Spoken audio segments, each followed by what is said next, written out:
চালাক শিয়াল ও বোকা বাঘ।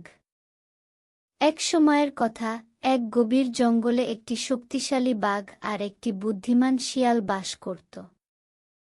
বাঘ ছিল শক্তিশালী কিন্তু অহংকারী, আর শিয়াল ছিল দুর্বল কিন্তু চতুর। একদিন শিয়াল খাবারের খোঁজে জঙ্গলে ঘুরছিল। হঠাৎ সে বাঘের সামনে পড়ে গেল। বাঘ দাঁত বের করে বলল, আজ আমার কিছু খেতে ইচ্ছে করছে। তুই আমার রাতের খাবার হবি। শিয়াল ভয় পেল, কিন্তু সে তো ছিল খুব চালাক।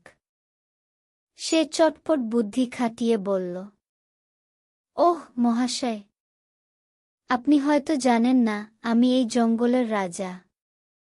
যদি আমাকে খেয়ে ফেলেন তাহলে জঙ্গলের অন্য প্রাণীরা আপনাকে মানবে না। বাঘ একটু অবাক হল। তুই রাজা? কিভাবে? আমি তো এই জঙ্গলের সবচেয়ে শক্তিশালী প্রাণী। শিয়াল একটু হাসল আর বলল, আপনি যদি বিশ্বাস না করেন তাহলে চলুন, আমি আপনাকে প্রমাণ দেখাই।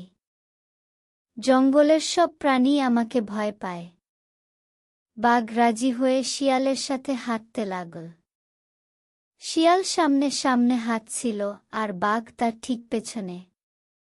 জঙ্গলের ছোট ছোট প্রাণীরা যখন শিয়ালকে আসতে দেখল, তখনই তারা বাঘকে দেখে দৌড়ে পালিয়ে গেল। বাঘ কিছুই বুঝতে পারল না। শিয়াল ফিসফিস করে বলল, দেখলেন, সবাই আমাকে দেখে কেমন ভয় পাচ্ছে, কারণ আমি এই জঙ্গলের রাজা। বাঘ সত্যিই বিশ্বাস করে ফেল। সে বলল, ঠিক আছে, তুমি রাজা হলে আমি তোমাকে খাব না গি। এভাবেই চালাক শিয়াল নিজের বুদ্ধি দিয়ে প্রাণ বাঁচিয়ে নিল।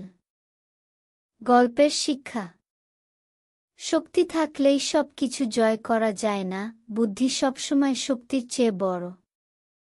কেমন লাগল গল্পটা?